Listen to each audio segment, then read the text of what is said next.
It is Wednesday, December 6th, 2023. This is another Winter Meetings edition of Baseball Today. That is the legendary Jolly Olive filling in for one Trevor Plouffe. I am Chris Rose. Dual producers, BBD on location, Dan Rourke, wherever the hell he lives and whatever cave he comes out of every day. All right, Jolly, last few hours you will have in Nash Vegas. And let's see those eyes. You still look pretty good. This is the third coffee of the day already. Woo! No, it's not. Third? We had to rush out this morning. We had an early checkout of the Airbnb, so I slugged one back, then went to the Starbucks stand, which closes at 11 for some reason. It doesn't stay open. So I bought two, and I was like, you know what? I'll have two. Okay, good. So you should be feeling fine. That's good because we actually got some news on Tuesday night through this snooze fest. The Yankees and Red Sox actually do a little tango. Alex Verdugo to New York for three-pitcher. Dick Fitz. I mean, who hasn't wanted to say that name? Greg Weissert and Nicholas Judice. So do you think that this is part of New York's big plan, or are they going to move him in a possible Soto deal? Because we know that one's coming down the road any hour or any day now. What do you think happens? Yeah, I mean, I think I saw a few people link it to maybe he's getting flipped in the Soto deal too, but I think it's a piece that makes sense for the Yankees. It's a piece that makes sense for a lot of teams. We're going to talk about the Boston perspective of the trade after we talk about the Yankees perspective, but Verdugo is, still in his 20s. He's still got great tools, including great arm strength in the 95th percentile, good whiff rate, good strikeout rate. He fits the mold of what the Yankees need in terms of a corner outfielder, athletic guy. I mean, there's a lot to like about the trade. You didn't give up much to get him. I know Dick Fitz, as we like to call him, is probably the most intriguing piece Boston gets back, but Weissert was going to be a taxi squad guy, and I'm not super familiar with the third arm included. So the Yankees aren't giving up much to get Verdugo in this deal in the first place. And he's a guy that's been on the field. They've had a lot of injury troubles the past couple seasons. He's played 140 games the past two seasons at a league average offensive rate. So it's a lot to like. When the trade did happen, the Yankees fan next to me, Big Baby David, was in utter shock because when the Yankees and Red Sox trade, it's always a big deal. It's something that hasn't happened in a long time. And the last time was the Adam Ottavino salary dump. And then before that was the Steven Drew trade, which might be 10 years old at this point. So it's a big deal that it's these two teams that decide to link up and open the trade market for pretty much everybody else. And now the rumors have been ramping up a little bit more. But yeah, I think that the Soto deal obviously very still much on the table. And Verdugo is sort of the other side of the outfield that the Yankees want to quickly address and just get filled in. Yeah, to me, actually, the Yankees part of the equation might be the third most interesting part for me. Behind what it means for Verdugo and what it means for Boston. It will help, okay?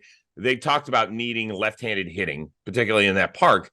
He's not a guy that's going to hit you 25 homers. In fact, I think he's maxed out at 13, and he's a guy that plays on a pretty regular basis. Obviously, there's going to be another part of the equation that whenever they do trade for Soto, and I don't want to speak for you, but I certainly think it's going to happen over the next, I don't know if it's 48, 72 hours, however long it takes to get this thing done. Can he be an everyday center fielder for them? Or are they going to switch him and Judge in center field? Like, how are we going to do that? I don't think he's an everyday center fielder, but kind I think the answer is that Judge is the everyday center fielder. I mean, Verdugo didn't profile well even in left field at Fenway, which Fenway does have a kind of a curious left field position. So take it with a grain of salt. But Yankees, you can't put Verdugo in center field. He's never really been a primary center fielder. He hasn't been in the past 5 years, and that's not what you're trying to acquire right now. There are plenty of defensive outfielders on the market that the Yankees can go sign, including Jung-Hoo Lee, Kevin Kiermaier, Michael A. Taylor. So if they want to address that, that's the route I think they should take instead of just trying to, fit a circle peg in a square hole. It's not really going to work that way. And Judge has demonstrated that he can play center field at an elite caliber. It's just kind of protecting the guy they're paying so much money to year in and year out. But I think if all goes according to plan these next 48 to 72 hours, it's probably going to be Verdugo in left, Judge in center, Soto in right. And you hope that the amount of hitting that they do can offset maybe the defensive woes you might experience on a day-to-day basis. Yeah, I mean, really, this is a topic for another time, in my opinion, because to me, it's Alex Verdugo. Where are you as a major leaguer right now? You're 27 years old. You've been basically a league average guy. Now, obviously, he was the centerpiece of the Mookie Betts part of the equation from LA to Boston. And part of the reason he's not a Red Sox today, it has nothing to do with his $9 million salary. Let's put that off to the side because that is not part of the answer here. It's that he and Alex Cora couldn't get along. I mean, several times last year, Cora came out and blasted him. Now, if he continues to do this sort of stuff in New York, how's that going to roll? I think this is a time where he needs to step back, and he's a fun kid. I've had him on the Rose rotation. He's a big personality. We've seen him mic'd up on like Sunday Night Baseball, and everybody's like, Doogie's awesome. But there's obviously something that there is a disconnect between the organization and Alex Verdugo. In LA, it was because he was so young and he was immature, and you heard that about him. And then when he gets to Boston, there's times where he played great. There were times he was the offensive MVP over the last 4 or 5 years. And there were times where you wanted to hide him in the lineup. And then there were times where he'd show up late and he'd get benched. And dude, that's not, you're in your late 20s. You're not 22. You got to clean it up. He needs to clean it up for his own sake, because at this time next year, he's going to be a free agent. Yeah. And I think that can take us to the Boston side of the trade as well, because it was always going to kind of be a severance that a lot of people expected. Verdugo, as Jimmy pointed out on the Talking Baseball episode we did today, had really good numbers at the beginning of September before the benching and that whole fiasco with Cora and addressing, the clubhouse, how it's changed with Verdugo. So I think before that, things were okay. But yeah, it was a severance that needed to happen. I just find it interesting because so many teams can use a league average bat with a good arm that can play a corner outfield position. I could probably name you 10 teams off the top of my head, including my own New York Mets. So I'm very surprised that the New York Yankees ended up being the victorious suitor in this, because, if I'm the Red Sox, if I'm not getting much to begin with in this deal, I would likely take a lesser deal just to send them somewhere else that's not my biggest rival in my franchise's history. So the fact that it ended up being the Yankees and Red Sox that came together to pair it up, really, really surprised me and made the deal that much more intriguing in my eyes. But Verdugo, he's not going to be this needle mover lineup answer that I think the Yankees are not necessarily expecting him to be, because this is a domino effect to another move. But it definitely fills a hole that they needed to fill, and I think it's a big win for them. All right. So the other side of this is Boston. It does open up a little bit of payroll, right? Close to $10 million, where they're going to save on Verdugo. They'll pay whatever these three guys add up to, if any of them stick at the major league level. But how important is it for Boston to make upgrades after another porous season? Yeah, I mean, they're kind of in flux right now. I don't really know what the plan is for the Boston Red Sox. They don't seem like they're major players in on any of the massive free agents. At least they were at the offset, and now things have kind of waned since then. So they're kind of in a transitory state. I know they brought on Craig Breslow, and he's made strides so far. It's yet to be seen what he really does at the end of this offseason. But they just got a new GM. They're letting go of old time franchise faces. Old time being the last 5 years or so. And for Boston fans, it's kind of just waiting to see what happens next, because the AL East isn't going to get any weaker. The Toronto Blue Jays have been major players. The Orioles made a move, which we'll talk about, and they just won 101 games. And the Yankees are trying to reclaim their Death Star days. So for the Red Sox, is it the right time to strike? I don't know. Maybe it's the right time to wait for guys like Marcelo Mayer and other top prospects to rise through the ranks, and then maybe pounce on maybe 2025. And we'll see what comes to fruition there. But for them, yeah, it seems like kind of a straightforward payroll saving move, and maybe one of the three arms you get clicks. And if not, you're not that much worse for it. Yeah, let's keep selling next year to Red Sox fans, because that'll go over great, like a fucking fart in a spacesuit. It's just not going to work out. I mean, that is not it at all.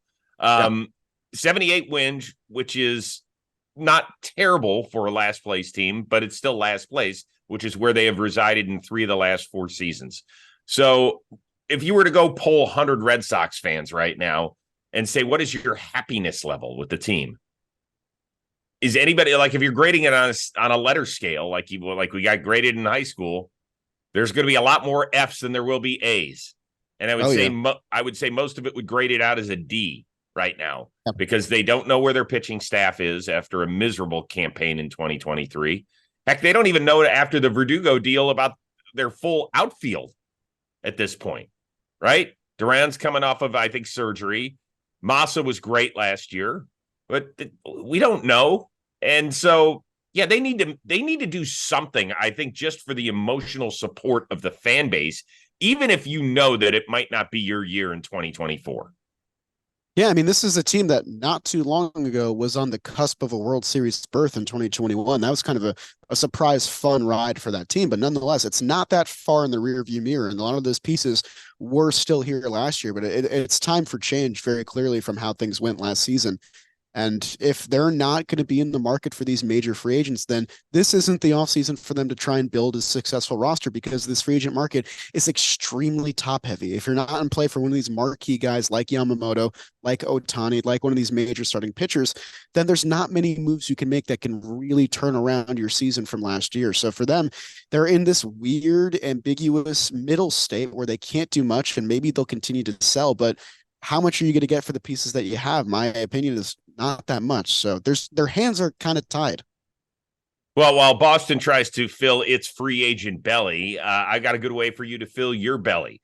It is Factor, America's #1 ready-to-eat meal delivery service. It can help you out at any meal of the day. So breakfast, lunch, dinner with chef-prepared, dietitian-approved, ready-to-eat meals delivered straight to your door, and they'll be ready to go in 2 minutes. What does that mean? We're approaching the holidays. So you got to work. You got to take care of your family. You got to run to the store. You got to prepare for all those parties you're going to be having, whether it's Christmas Eve or Christmas Day or New Year's Eve or New Year's Day or whatever. And you're like, my God, I don't have time to take care of my family. Oh, yes, you do. Thanks to Factor, okay? Because they have 35 plus weekly flavor packed fresh, never frozen meals that support a healthy lifestyle and meet your meal preference. So whatever you're looking for, if you just want the good old stuff that'll make your belly feel full and good, if you're looking for calorie smart, vegan and veggie, protein plus, whatever sort of wholesome option, they have got it there. And once again, Factor isn't just for dinner anymore. You can count on extra convenience at any time of day, an assortment of more than 50 add-ons. So you choose from quick breakfast items, lunch to go, grab-and-go snacks, ready-to-drink cold-pressed juices. There's shakes, there's smoothies, there's oh so much more. For me, my problem time is in the middle of the day. Like, I'm good with breakfast, I'm good with dinner, but the middle of the day, like, I open that fridge, I'm like, Jesus, what the hell am I going to eat today? Then I see my boys from Factors filling it up. I'm like, yeah, hooking me up again. So head on over to factormeals.com/today50. You use that code today50. What does that mean? You get 50% off. Code is today50, factormeals.com/today50. You're going to get half off and you're going to feed that belly. We continue on with the Baltimore Orioles. About to spend a little guaranteed money? Bite your tongue. We don't have the official notes, but Ken Rosenthal, The Athletic, reports that Craig Kimbrel is heading out to Baltimore.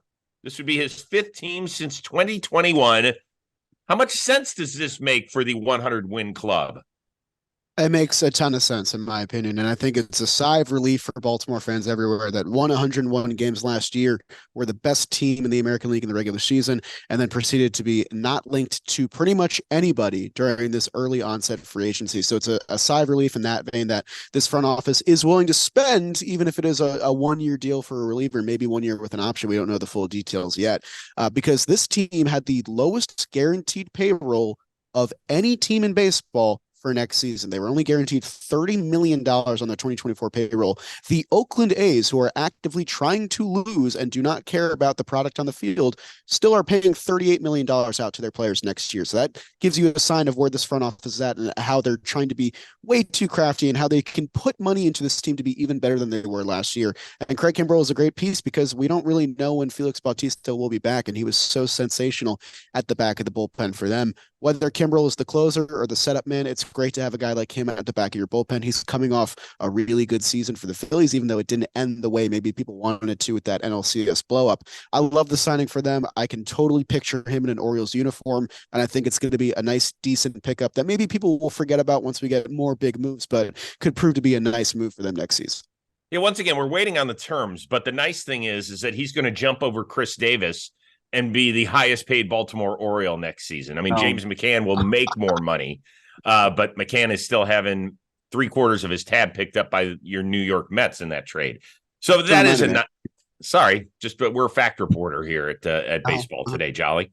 Yeah, it's a nice move. So Kimbrel, at this point of his career, and he's going to be 36 next year, is a guy that you can still put at the back of the bullpen, that can lead a bunch of young guys if he needs to.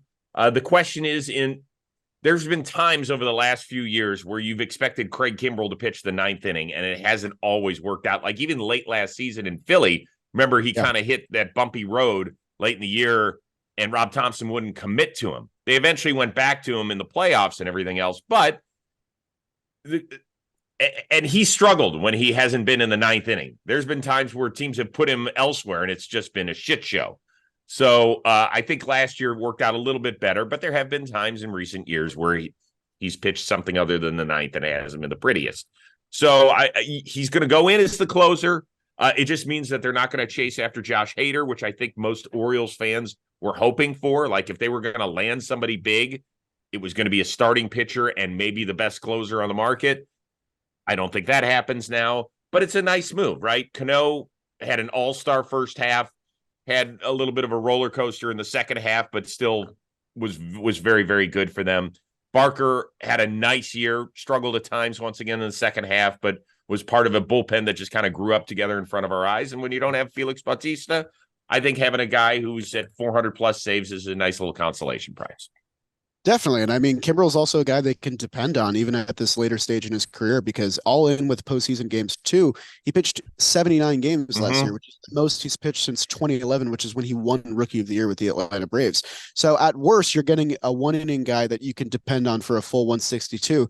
And I'm actually in the boat that I think Yennier Cano has fully earned this closer job. I think he did a really good job stepping up when Bautista went down and kept that really good bullpen afloat and gave them someone to depend on in the ninth inning. And Kimbrel doesn't really seem like the guy that is going to sign only somewhere where he can be the closer. He's passed up the role in previous seasons as well. Like you mentioned with the Phillies last year, Dodgers, he did have the most save opportunities, but with the Cubs, that role was getting passed around when he wasn't having his best years. And we weren't even sure if Kimbrel was going to have much more playing time at the major league level because of how much he was struggling.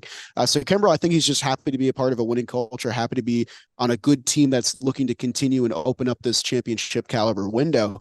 And for them, if he does need to step into that closer role, that's a great option B to have, in my opinion. It's good to give yourself that kind of option. And now for the Orioles, the next step is let's go get a starter. Let's go put somebody at the front of this rotation in front of Bradish and Wells and Grayson Rodriguez. You have this formidable three of young guys. Go get a proven veteran. Go continue to spend money. Go give somebody who's going to take the game one ball that you can depend on, maybe like Eduardo Rodriguez. I'd love to see them in that tier of starting pitchers because they have the money to spend. They can do it, and they should be doing it to supplement what is a really, really talented young team.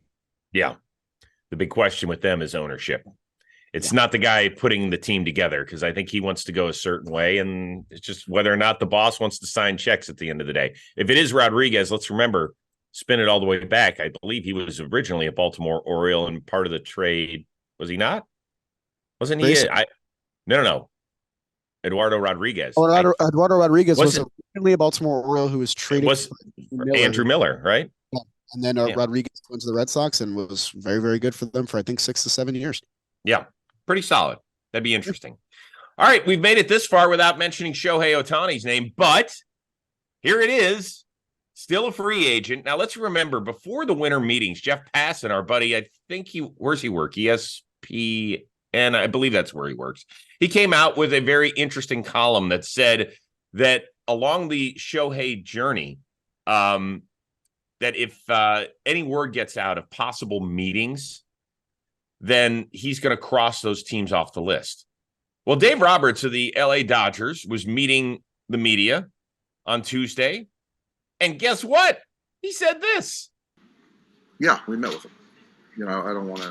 I'd like to be honest. And so we met with Shohei, and we talked, and I think it went well. But at the end of the day, he's his own man, and he's going to do what's best for himself, where he feels most comfortable. Okay. So did you hear that and go, Dave Roberts, don't be a knucklehead? Or do you stand up and applaud him for being his own man? I do neither. I'm so confused how this has become news. I understand that Ohtani set the parameters for what he's demanding out of his free agency, but We all know the three teams that are in on him. We don't have to play dumb. I know we're trying to play by his rules and appease him as much as possible, but it's ridiculous that Dave Roberts can't say that he met with the dude and that he thought it went well and that it became a storyline out of this. I know that somebody else reported afterward that he looked a little bit sheepish after the GM went and talked to him, but that's not really the vibe that I got being at the presser. It still looked like he was decently comfortable with what he said because I think me and you also fully believe that the Dodgers are going to end up with Ohtani at the end of things. So yeah, if we can mention that, we talked and we met up, earlier this week, I think that's perfectly fine. And I think it was kind of it got magnified because nothing else was happening. And I think that's the most I can say about this story. Well, yeah, here's the deal is that we've never known what is important to Shohei Ohtani. Like, we don't know where the hundreds of millions of dollars ranks in his pecking order. We don't know where winning games. We don't know where location. We've talked about that ad nauseum. And so we also don't know when somebody opens their mouth how important that is to him. Does it show a lack of trust for him? Like, for you and me, right, we could sit here and say, well, it's no big deal. Well, it doesn't matter what it is to us because we aren't the ones that somebody's about to pay $500 million to. So he is setting up the parameters. Do some of them seem ridiculous? Should we know the name of his dog? Absolutely, we should. Like, yes, the stuff seems crazy and it seems petty and it seems nitpicky, but it's his world. It is his world. Now, I will say this, that if that sort of shit bothers him a lot, meaning we can't know the name of his dog, meaning I don't want you to talk about any possible meetings that we've had, then I would be a little worried here. You're not going to find a bigger Shohei fan than me, other than maybe Ben Verlander, okay? Like, I get that. But this is going to be the first time in his career where he is the centerpiece of a team that's going to be fighting for something. He could hide in Anaheim, even though he was the most popular player in the sport. Like, everybody was like, he could take a shit on the middle of the field and everybody would be like, did you see what Shohei just did today? That was unbelievable. Like, we knew he wasn't the problem in Anaheim. But now he's going to sign for $500+ million. He's going to be expected to be the dude every day. If this team doesn't win the World Series, you're going to be a big reason why it's not going to happen. And now he's not going to come over and be the number one prize where everybody's going to be like, oh, it's Shohei. People are going to start firing these critical little articles about it. I know how this works. I'm just telling you. So if this is part of the narrative out of the gate, I think you just want to kind of take a big step back and make sure that that's the image you want to portray. Yeah, and then I mean it led to the Bob Nightingale, Jed Hoyer confrontation, which was also kind of nothing. He reported that optimism had waned, and then Hoyer I wanted to counteract that, and then the report got refuted, and then John Schneider had a big presser, and people were asking him why he looked tan, and then he said he was in Florida, and then that led to the Ohtani report. It's exhausting. It is so exhausting to read all these minute details that will not matter by next week. And part of it is me being a little bit jaded because it's very obvious Ohtani's market has held up the rest of the market and made the winter meetings much slower than they usually are. But also part of it is just the fact that none of this matters at all. And wherever he does end up, he knows it's going to be one of these three teams, just as we all know. Can I raise my hand on this one for a second with what you just said, that his market is holding up everything else? What did you say earlier? How many teams are involved in him? 3. Okay. How many other teams are there in Major League Baseball? 27. Quick math. Okay. So the fuck, go do something. I'm mad about this. I really am. I'm mad about this. This is baseball's showcase event. Baseball's showcase offseason event. It's the one time. It shouldn't just be about seeing old buddies and hobnobbing in the bar. I've been to too many of these things. I know that's what it is. Go get us some deals done because you know what, baseball, I'm serious here because it's some bullshit. The NFL free agency and the NBA free agency is done within 72 hours. It's done. Now, very rarely in the NFL do you ever get like a quarterback that's available, like somebody of Shohei's. That doesn't happen. In the NBA, it does start, but they move. They are in and out, and you know what it does? It excites fan bases when this sort of stuff happens in the middle of July when they're not going to be playing for months. All they do is start talking for at least a little bit of time about NBA and what sort of moves do we have to make to counter Kevin Durant doing this and Kyrie Irving doing that. Like, there's buzz. Here we just sit on our hands. I've had enough of this. I don't know exactly how to fix it. I hate being the guy that complains without an idea, But I really think that part of the idea should be shutting baseball offices down. Everybody gets a 2-week break around the holidays. You cannot do any business. Can't be done. Freeze it. Freeze it. If you say, oh, well, that's not fair. The hell it's not. You know what it would do? It would force the players to start maybe taking some deals, and it would force teams to start filling up their rosters. Enough of this. You're trying to sell a product. You are selling a product. Sell it. Stop killing it. Let us have some enjoyment and some enthusiasm right now. Please. Think back to what the most exciting offseason was in terms of player moves happening in quick succession. It had to do with a lockout because the lockout froze teams from making moves. So everyone either made moves right before it or made moves right after it. And the flight over to spring training when the lockout ended that we did was so much fun because everything was happening in quick succession that day. We got so many different moves. And of course, you can make the argument that when things are spaced out, it makes the offseason maybe a little bit more eventful on a week-to-week basis. But and I would have much rather had 8 moves happen yesterday and be able to cover it all because we were so willing to grind and work because we wanted all that action, Yeah, I'm sorry. With all due respect, Kirby Yates on a 1-year deal is not going to fill my baseball appetite. I mean, we need some teams to start doing stuff. We really do. And I think it's something they have to look at. They have to, but of course they won't. They don't ever think that way. And then the players union will get involved and say, well, that's not fair. But you know what? Think about the greater good of the sport and what you're doing to help appease your fan base. Chip, we just put in a pitch clock. What was that for? Was that to make the players feel better? No, because we don't know what sort of health risk we're putting them at. Was it to help Major League Baseball? Yeah, it was to help line their pockets, but it was to make the experience more enjoyable for fans. So if we're trying to do that, God forbid you actually try and do that for the paying customer, let's think about this a little bit. Really, I think we have to think big picture. It pisses me off, man. And I'm not just saying that because I'm somebody who wants to report these things. Go ask a ton of baseball fans. They're like, yeah, these snore fest. All right, very quickly, very, very quickly on this. Marco Gonzalez merely had a layover in Atlanta. Days after being shipped from Seattle, he's now on his way to Pittsburgh. Braves are going to pick up part of his salary for next year. How pissed off would you be if you were Marco Gonzalez? I mean, well, first off, Braves, great job moving in the shadows again. You basically got Jared Kelenic for what, $10 million, and you have him until 2029. Good job. Marco Gonzalez, I'd be a little pissed because, I was in the same space for 6 to 7 years in Seattle, nice and cozy. Now I get traded twice in the span of 3 days. That's very annoying, but good for the Pittsburgh Pirates because they get a guy who has traditionally been a workhorse. Maybe not so much last year, but 2018 to 2022, 26 starts a year, 4 ERA. That's exactly what that rotation needs, a little bit of stability. Go do more. They probably won't, but this is something nice that I guess their fans can chew on a little bit. But yeah, just funny how the Braves do business. It's just interesting in your mindset.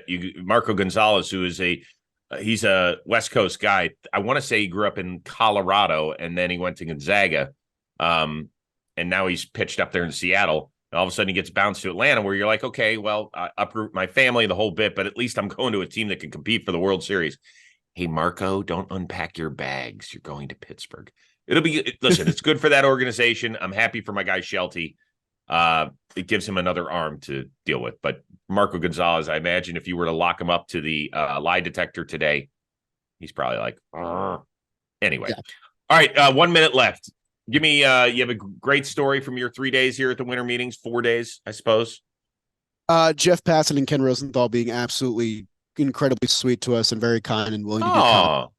We had a little bit of a sneaking fear that maybe without Jimmy and Jake and Trev that people wouldn't want to give us the time of the day, and that has not been the case at all. People have been extremely friendly. When we come up with fun questions and get them in quick hits, everyone is super enthusiastic to be a part of it. We haven't really met a sourpuss at all, which has been really, really nice. So just shouting out those big time reporters who didn't really need to give us any breath and decided to just because they wanted to be friendly and wanted to do some content. I thought that was very, very sweet.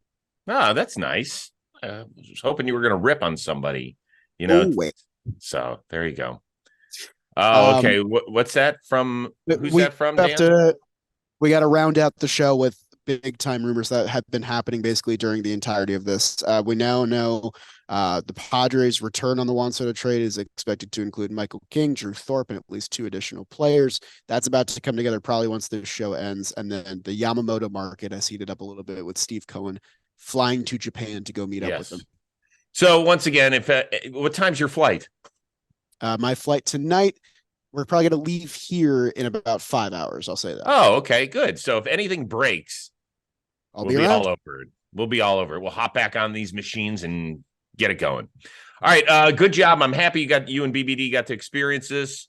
I know BBD's been there before, but for you, way to pop your winter meetings cherry. Good job, brother. We are going to be back at it. Whenever big news happens, we'll be all over it because that's what we do. So for our one-of-a-kind producer, Dan Rourke, and our producer on site, BBD, Jolly Olive, you kicked ass as you always do. Maybe Plouffe will come back. Maybe he won't. I don't know. He's too big a celebrity. I am Chris Rose. We will see you next time here on Baseball Today.